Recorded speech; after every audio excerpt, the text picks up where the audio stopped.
네, 회의를 속개합니다. 추미애당 대표 발언 있겠습니다.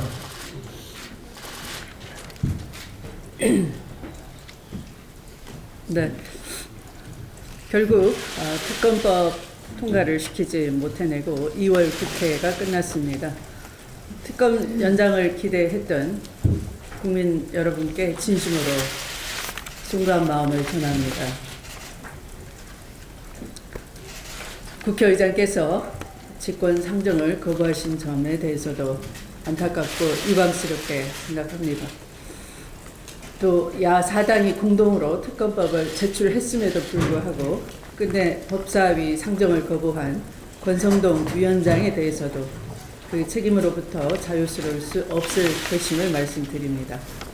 특검법의 필요성은 그동안 특검의 성과를 제대로 마무리하기 위해서라도 더욱 절실해지고 있는 것입니다. 재벌과 권력 실세들이 동원하는 거대 변호인단을 상대로 제대로 싸우기 위해서라도 특검법 통과는 결코 포기할 수 없는 과제일 것입니다. 특히 검찰이 스스로 국민 불신을 해소하지 않는 한 국민의 특검 요구는 계속될 것이며 국회는 응당 이에 응해야 할 것입니다. 오늘 시작되는 3월 국회에서도 또다시 특검법 통과를 위해 중단 없는 노력을 전개해 나갈 것입니다. 이번 3.1절 탄핵 반대 집회에 자유당 의원들이 대거 참여했습니다. 참으로 후한무치하고 무책임한 행태가 아닐 수가 없습니다. 박근혜 게이트 초반에 보였던 최소한의 염치나 예의도 던져버린 것 같습니다. 더 이상 설 곳 없는 민심의 바다에서 결국 소수의 극렬 우익 세력을 대변하는 극우 보수 정당으로 몰락하는 것이 아닌가 생각됩니다. 자신들의 직권을 못 이룰 바에야 나라를 더 큰 혼란과 분열로 빠뜨려야 직성이 풀리겠다 하는 그 무슨 외고집인지 답답합니다. 임명진 비대위원장은 탄핵 반대 집회에 참여한 의원들에 대한 입장이 무엇인지 국민 앞에 밝혀야 할 것입니다. 앞에서는 스페이신 쇼를 하고 뒤에서는 탄핵 반대를 선동하는 자유당의 양도구육 작태를 더 이상 눈뜨고 볼 수는 없습니다. 사드 배치에 대한 중국의 보복 조치가 날로 도를 넘어서고 있습니다. 중국 진출 한국 기업에 대한 무차별적 디도스 공격과 불매 운동, 수입 불허 조치 등이 벌어지고 있습니다. 특히 일부 매체에서는 직접적인 영토 공격까지 거론하고 있다는 점에서 심각한 우려를 전하지 않을 수가 없습니다.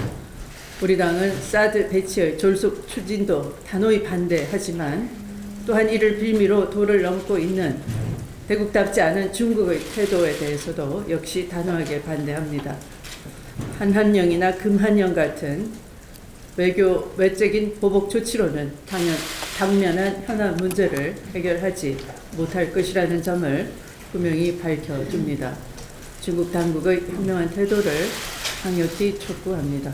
말씀을 마치겠습니다. 네, 수고하셨습니다. 이어서 우상호 원내대표 발언 있겠습니다. 네, 오늘부터 우리 더불어민주당의 대선 후보들의 토론회가 시작됩니다. 우리 더불어민주당의 대선 후보들의 비전과 정책 그리고 대한민국 미래를 어떻게 이끌고 갈 것인지에 대한 이런 여러 가지 비전들에 대해서 많은 관심을 부탁드립니다. 이렇게 토론회가 10차례 정도 진행되는 동안 많은 국민들이 선거인단으로 참여해서 민주주의의 꽃을 피워주실 것도 다시 한번 당부드리고 싶습니다. 중국의 관광 보복 조치에 대해서 철회할 것을 요청합니다. 한중 관계는 일시적으로 서로의 이해관계 속에서 충돌하는 그런 사안이 생길 수 있지만 그런 사안이 생길 때마다 보복하고 양국 간에 감정을 상하게 하는 조치를 취한 적이 없습니다. 그런 점에서 저는 중국의 관광 중단 조치는 너무 나가도 너무 나간 것이다 이렇게 생각하고 철회해 줄 것을 다시 한번 부탁드립니다. 또한 지금 진행하고 있는 사드 강행 움직임에 대해서 대한민국 정부도 다음 정부로 이 사안을 넘기는 것이 현명한 정책이다 이렇게 생각합니다. 또한 국회의 비준을 받고 국회에서 꼼꼼히 따져가면서 부작용을 최소화하는 방향으로 논의하기를 소망합니다. 미국 일각에서 북한의 선제 타격론이 나오고 있다는 점에 대해서 우려합니다. 저는 다양한 옵션을 검토한다는 명분이긴 하나 다양한 옵션을 검토하더라도 선제 타격론은 검토해서는 안 될 옵션이다 이렇게 말씀을 드립니다. 북한에 대한 선제 타격은 곧바로 남북 간의 전면적인 전쟁을 유발할 수밖에 없다는 점에서 이것은 러시아, 중국, 일본 둘러싸여 있는 한반도가 국제적인 전쟁터로 변할 가능성이 있다는 점에서 군사적 옵션은 검토해서는 안 된다 하는 점을 다시 한번 강조합니다. 북한 핵을 폐기하기 위해서라도 외교적인 노력, 대화 노력이 반드시 진행돼야 한다 이렇게 강조하고자 합니다. 이상입니다. 예, 수고하셨습니다. 이어서 김영준 최고위원의 발언이 있겠습니다.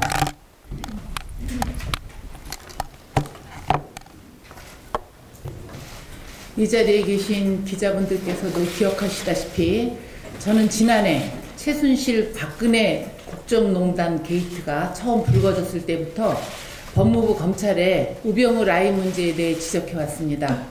우병우 전 민정수석은 물론이고 청와대 김현훈 전 법무부 장관에 대한 수사지휘권 행사 지시 의혹, 최재경 전 민정수석에 대한 의혹도 제기했습니다. 올해 초에는 황교안 권한대행이 검찰 인사권 행사해서는 안 된다는 경고도 줄기차게 해왔습니다. 국정농단 세력이 검찰을 계속 틀어지고 진실이 밝혀지는 것을 필사적으로 막으려 할 것이 뻔하기 때문입니다. 오늘 언론 보도를 보면 저의 이 같은 우려와 합리적 의심이 사실에 가까운 게 아닌가 생각됩니다.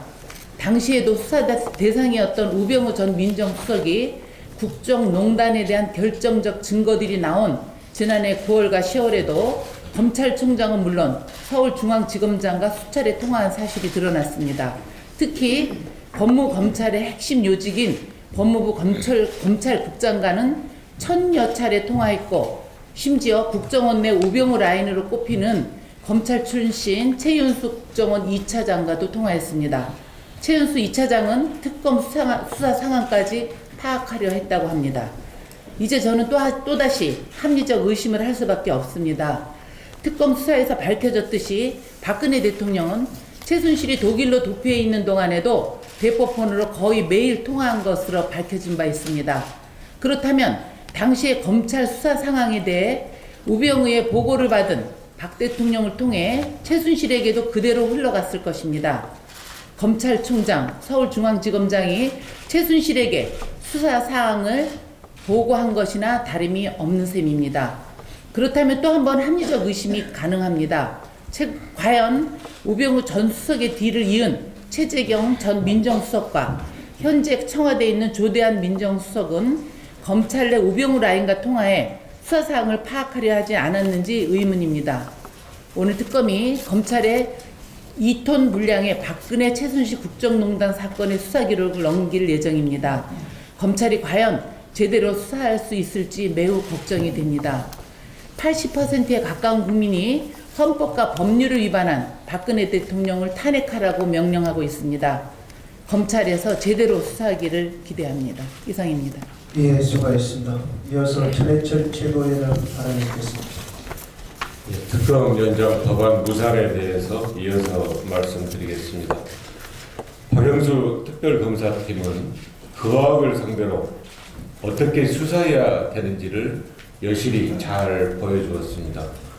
국민들은 특검의 활약에 환호했습니다. 하지만 자유한국당과 황교안 총리의 반대로 특검 연장이 무산된 것에 대해 아쉬움을 넘어 큰 우려가 있습니다. 특검이 짧은 수사기간에도 불구하고 대단한 성과를 거뒀지만 아직 규명해야 할 의혹들이 많이 남아있고 검찰이 과연 특검처럼 성역 없이 수사할 수 있을지 걱정하고 있습니다. 규명되어야 할 가장 큰 의혹 중 하나는 우병우 민정수석의 직권 남용 행위입니다. 특검팀은 우병우 민정수석이 검찰 고위 관부와 통화를 했던 것을 확인하였습니다. 고위 관부와 직접 통화는 검찰에 대해 외압을 했다는 충분한 의심을 가능하게 합니다. 통화 시점 역시 외압이 있을 수 있다라는 의심을 충분하게 가능하게 합니다. 이석수 특별감찰관이 감찰 내용을 누설했다는 의혹이 보도된 날, 우병우 이석수 특별수사팀이 구성된 날, 최순실 태블릿 PC 보도가 있던 날 모두 고위 간부와 통화했습니다. 이런 모든 의혹들은 이제 검찰이 밝혀야 할 것입니다. 검찰은 자신들의 부실한 수사로 인해 특검이 출범했고 이는 검찰에게 모욕적이었다는 사실을 기억해야 할 것입니다. 우병우 사단이 건재하기에 우병우에 대한 검찰 수사가 제대로 이루어지지 못할 것이고 어떤 결과를 내놔도 믿지 못할 것이라는 목소리가 높습니다.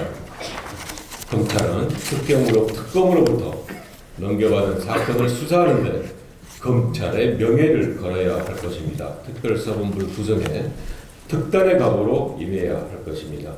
팔짱 낀 우병우 전 수석의 사진으로 촉발되었던 국민의 분노와 실망을 잊어서는 안 됩니다. 또다시 친정식구 봐주기 수사, 면죄부 수사를 진행한다면 그 어느 때보다 강력한 검찰개혁 요구에 직면하게 될 것이라는 점을 강조합니다. 이상입니다. 예, 수고하셨습니다. 이어서 양양자 최고위원의 발언 듣겠습니다.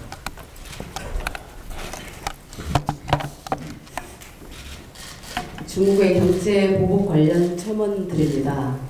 지난해 사드 배치 결정 후 중국의 경제 보복이 없을 것이라고 단언한 유일호 경제부총리의 책임 있는 답변을 요구합니다. 책임질 수 없는 무능한 정부가 우리 경제를 어떻게 이렇게까지 어렵게 만들 수 있는지 국민의 가슴은 타들어갑니다. 올해는 한중 수교 25주년 되는 해입니다. 수천 년간 이웃으로 살면서 한중 관계는 좋을 때도 있었고 나쁠 때도 있었습니다. 때로는 전쟁을 하기도 했습니다. 특히 지난 사반세기 동안은 양국 간 꼭 필요한 이웃, 좋은 친구가 되었습니다. 그러나 좋은 이웃 간에도 친한 친구 사이에도 지켜야 할 도가 있습니다. 최근 중국의 행동은 그 도를 넘어서고 있습니다. 결코 해서는 안 될 말과 행동을 서슴지 않고 쏟아내고 있습니다. 사드 배치에 반대할 수는 있습니다. 강한 비판도 할 수 있습니다. 그러나 사드 배치 부지를 제공했다는 이유로 롯데에 대해 보복을 하는 행위는 참으로 치졸한 행동입니다. 급기야 한국 관광 상품도 금지한다는 보도까지 나왔습니다. 이러한 조치들은 영내 평화 번영에 중요한 한중 관계를 해치는 일입니다. 자유무역 질서를 완전히 부정하는 행위입니다. 또한 주권 국가에 대한 외교적 항의를 넘어 주권을 인정하지 않는 내정 간섭입니다. 우리는 예측 불가능한 북한과 맞서고 있습니다. 그들의 핵과 미사일은 점점 더 고도화되고 있습니다. 사드 배치의 최종 결정은 주권 국가로서 대한민국이 국가의 안보를 위해 내릴 것입니다. 지난 25년간 좋은 친구가 된 한국과 중국이 더 가까운 친구로 되기를 희망합니다. 이상입니다.